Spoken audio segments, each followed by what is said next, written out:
when it comes to strength and conditioning, we as runners, that's one thing we always undermine a lot. And I'm talking from experience. I have clients that I train for running from 5K all the way to comrades. We mainly focus on strength training and conditioning.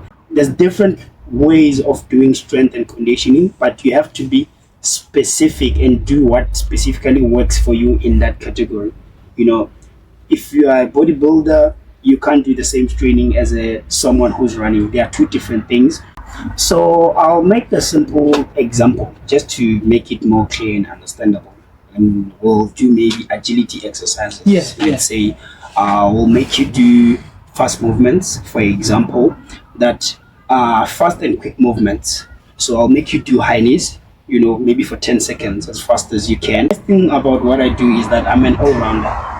I can train a soccer player, I can train a rugby player, I can train a netball player, I can train an athlete. Doesn't matter. But it's different sports that focuses on different things. So whatever I do with you.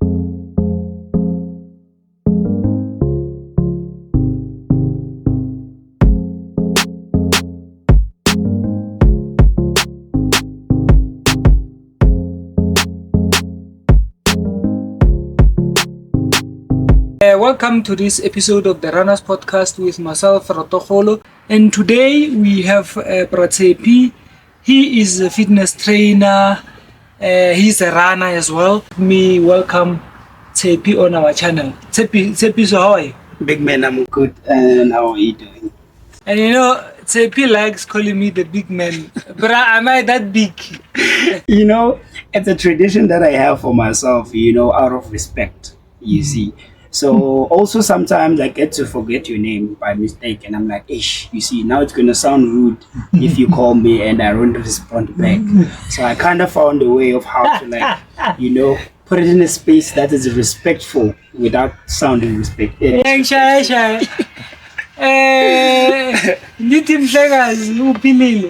in the right.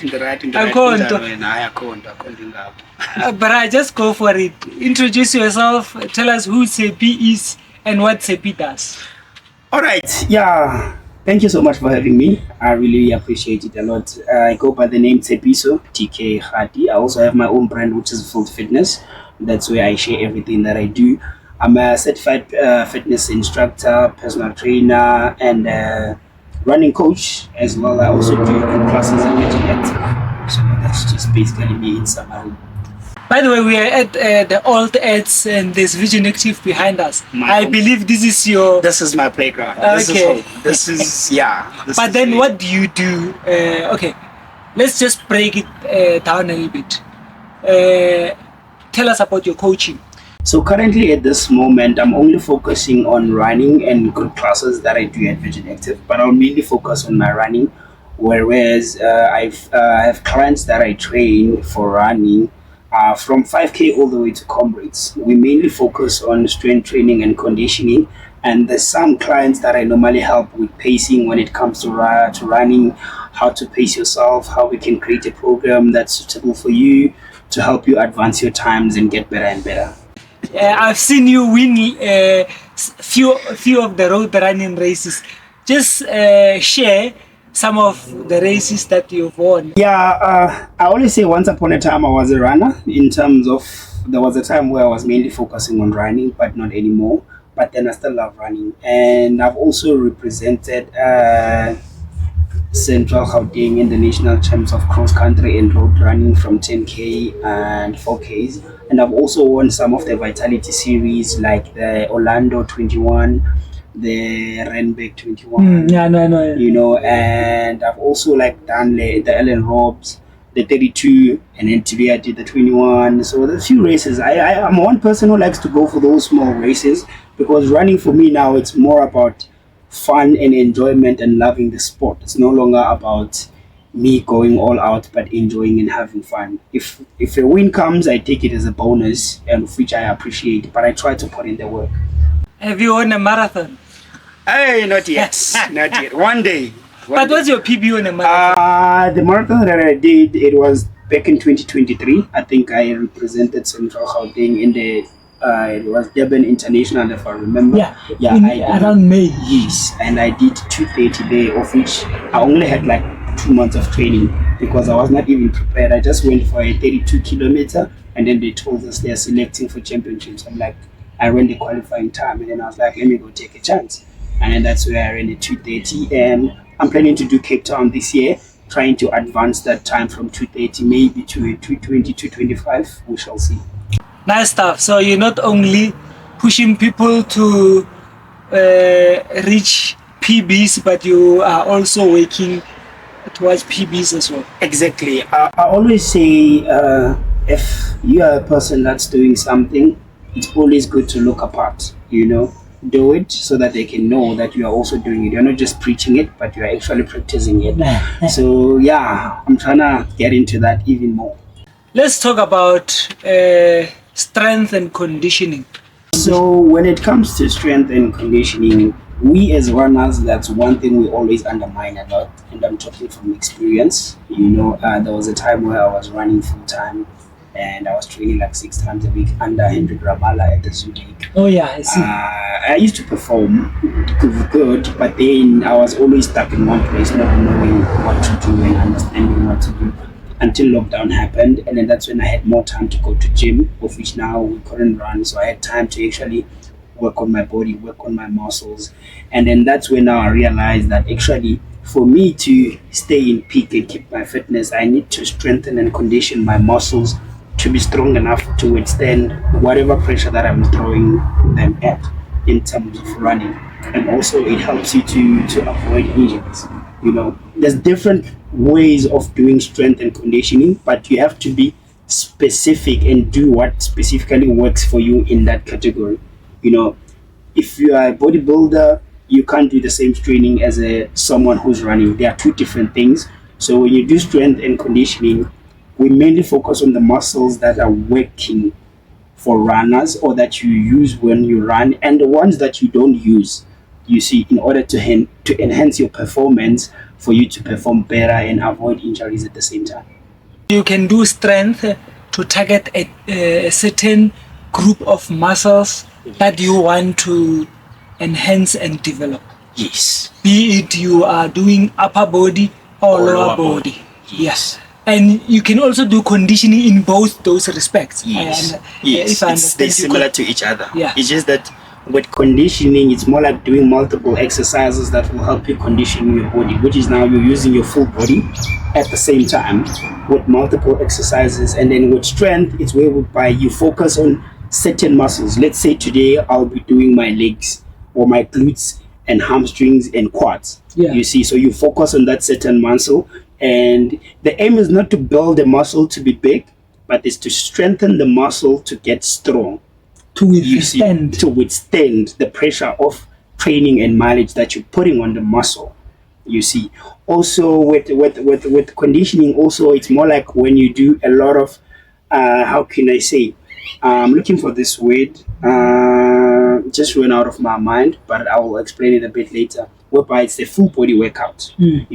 But then now we are using multiple exercises at once, to condition your body and to get the strength that is required for that specific time or moment.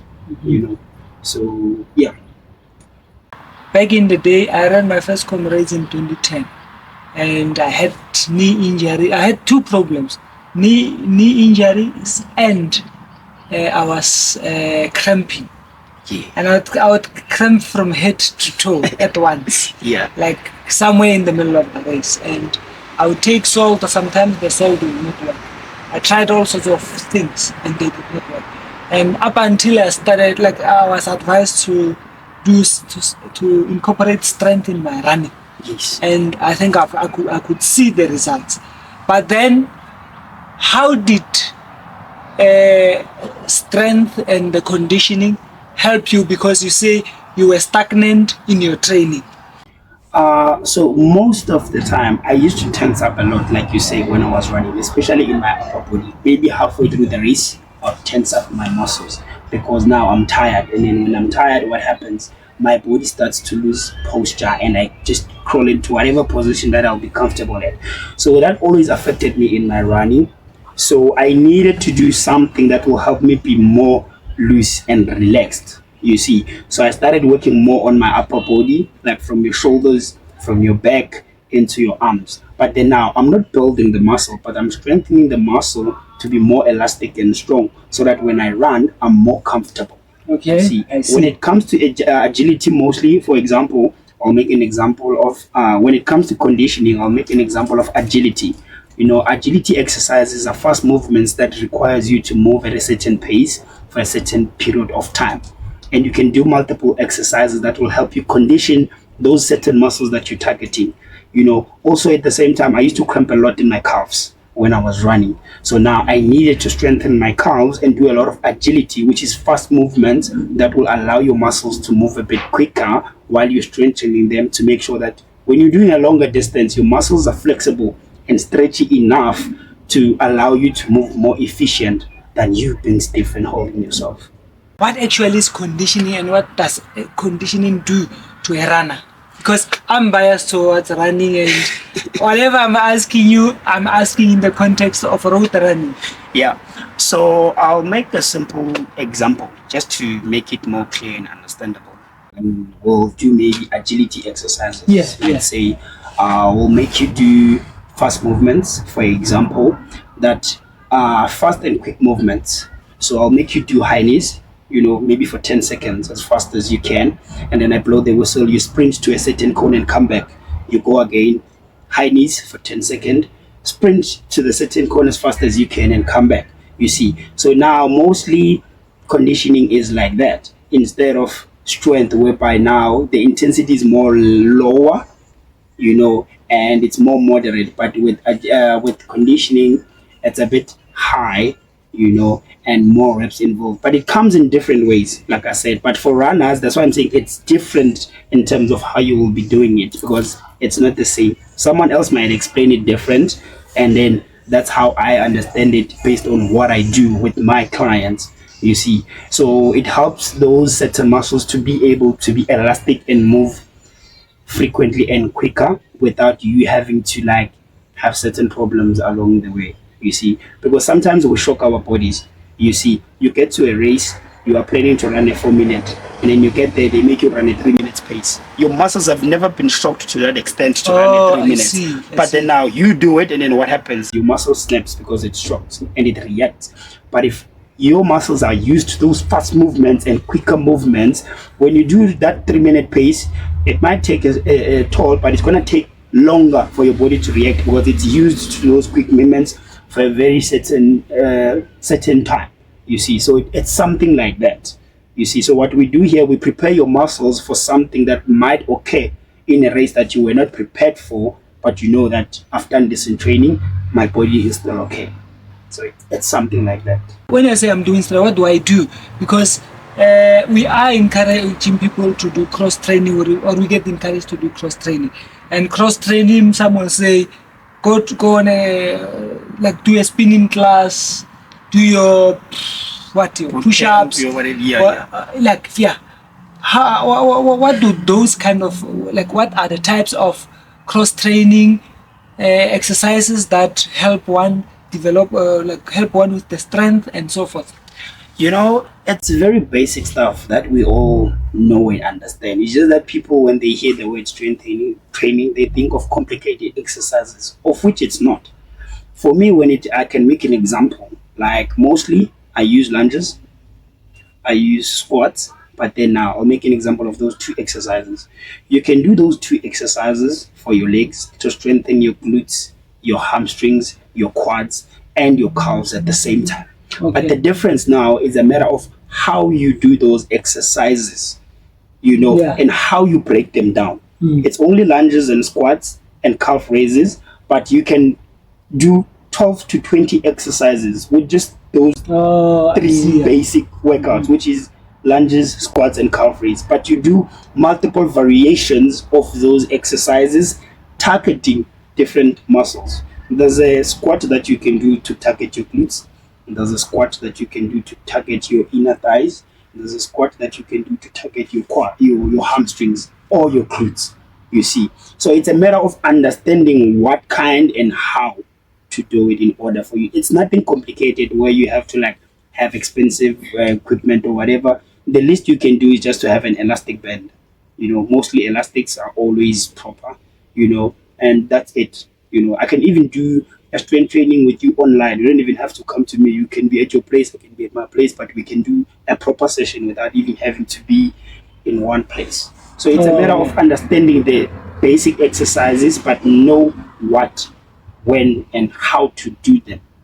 You see, and then now you choose certain muscles to focus on while doing those exercises, and then that's where now it will start helping you to get strong or enhance your fitness. If you are doing your 10s and 21s and someone is running ultras, do you require the same type of strength training, or long term you're using different muscle groups than when you do short distance?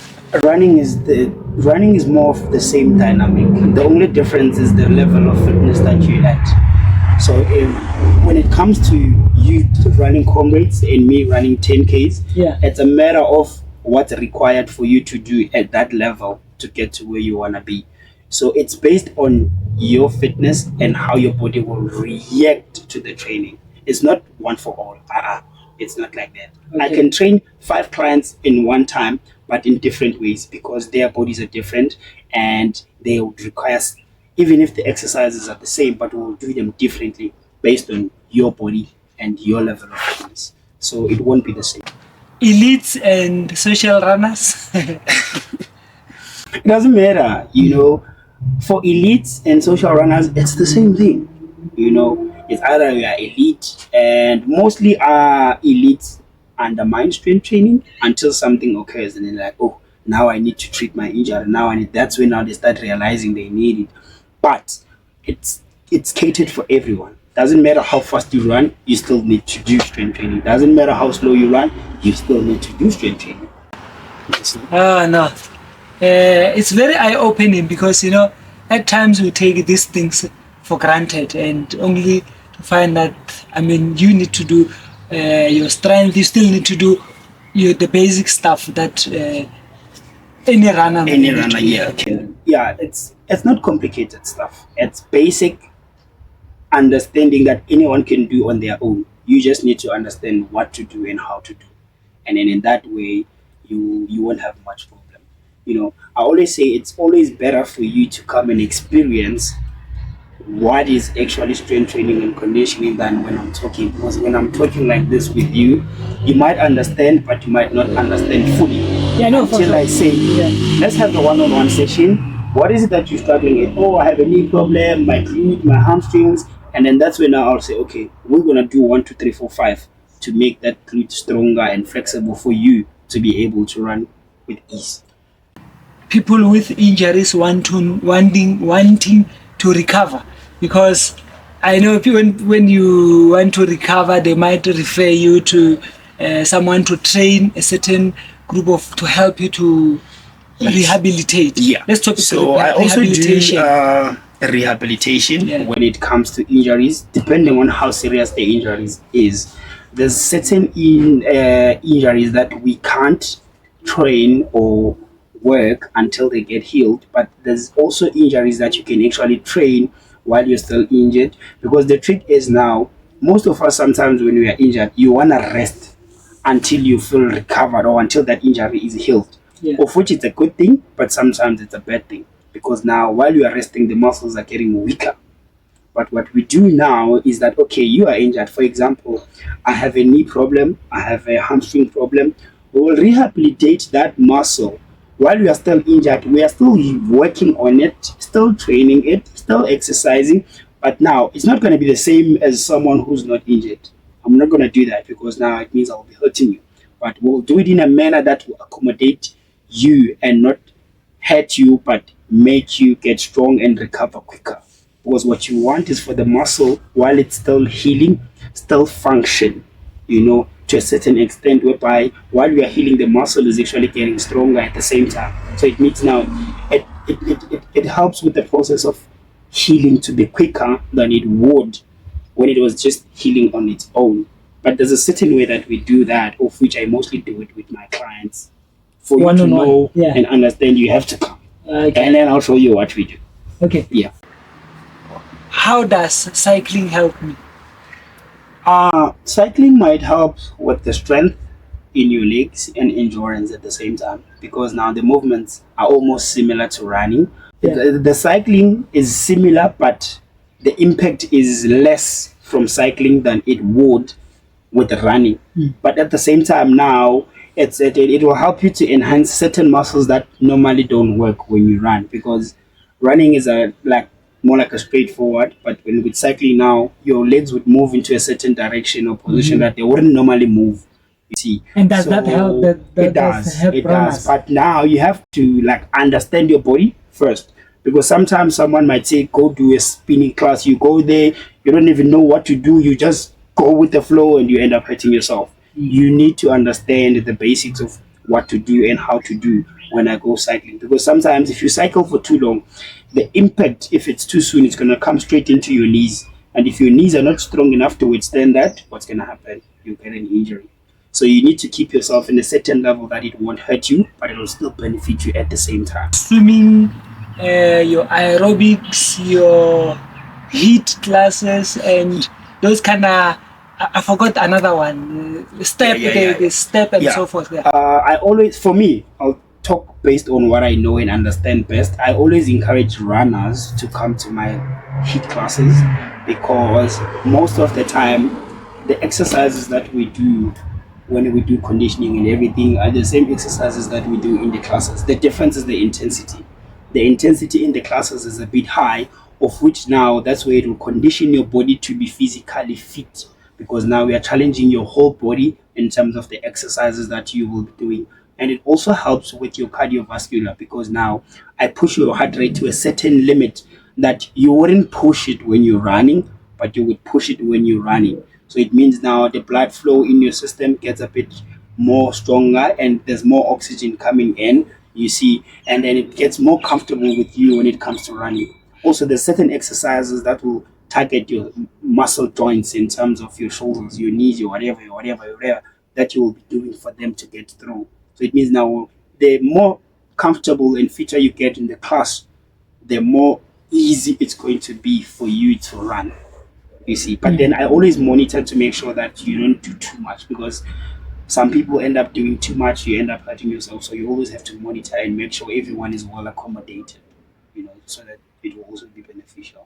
Yeah. If I were to ask some of the household names that you've worked with, so I'll name 3 people that I've actually worked with long enough for them to actually, confess on my side, which is the Padula twins, and I've also worked with Muzazi, and there and there with Michelle, but it wasn't anything intense to that extent that could actually see the progress, but it was more of a highlight. So, and then most of them, it's runners, who want to improve their times, who have been injured,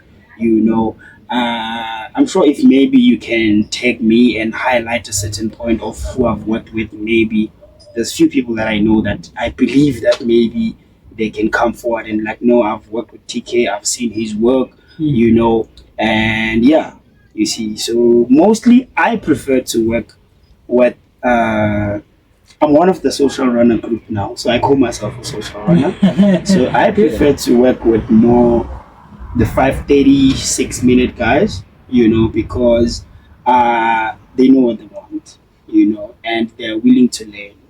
Unlike the elite runners, not in a bad way, but it's very hard sometimes to work with someone who knows as much as you do, because it's like they'll always say, I know better, you see. Of which now that person who's running a 6-minute or a 7-minute would do anything to improve their times and get better and be comfortable in the 6:30. It's easier to work with them more than to work with the 3 minutes to 55 guys, But it's a highlight that I wanna work on in terms of awareness. All I want is to bring awareness about strength training and conditioning, because it's something we take very slightly. I'm one of those person who did, until I understood how impactful it is for us as runners. You see, yeah. And you were able to run the 330. Tshepi. But anyway, I think I've got enough information for our viewers to go and sleep over it, and maybe give you a call to say, I want to come and I want to come and consult with you. I want to improve here and there. Please help me with 1, 2, 3. Yeah, it doesn't matter what distance you run, because the nice thing about what I do is that I'm an all-rounder. I can train a soccer player, I can train a rugby player, I can train a netball player, I can train an athlete. Doesn't matter. But it's different sports that focuses on different things. So whatever I do with you, it will be based on what you do and to enhance your fitness at what you do to get better. So it's not specifically running only, but it's an all-rounder whereby I can have a soccer player here, I can have a netball player here, I can have a rugby player here, and an athlete here. We can all train together, but in different ways, depending on the goal and target that you want for yourself. So can you help me become build a big? If you want to build muscle, I know I can, because also many people always look at my body and feel like my body is too heavy for me, of which that's the first thing that actually took me into strength training and conditioning. Because what happened is that all the time people used to say my body's too big for a long distance run, I need to lose weight. There's no body fat in here, it's just muscle. So if I'm losing muscle, what's gonna happen? It's not healthy and you get sick, But I was like, you know what? Instead of me losing this muscle, how about I do a lot of strength training to strengthen my body to be strong enough to carry this weight. That's why sometimes, for example, you would see someone who's bigger than you in size running a 6 minute. You're like, I'll never let that guy even a 430. I've seen people running 430. And you're like, how is this guy running this pace? It's not about weight, it's just about how fit they are and how strong they are to carry their own weight for them to run that pace. That's the trick. Once you understand that, your running will be amazing. Thank you for your time, Tshepi. Thank you so much, big man. Thank you for your time. I much appreciate it. This is one of the big men, and he's bigger than me. We've enjoyed talking to Tshepi. We will see you in the next episode. We love what we do and do what we love. Sharp, sharp.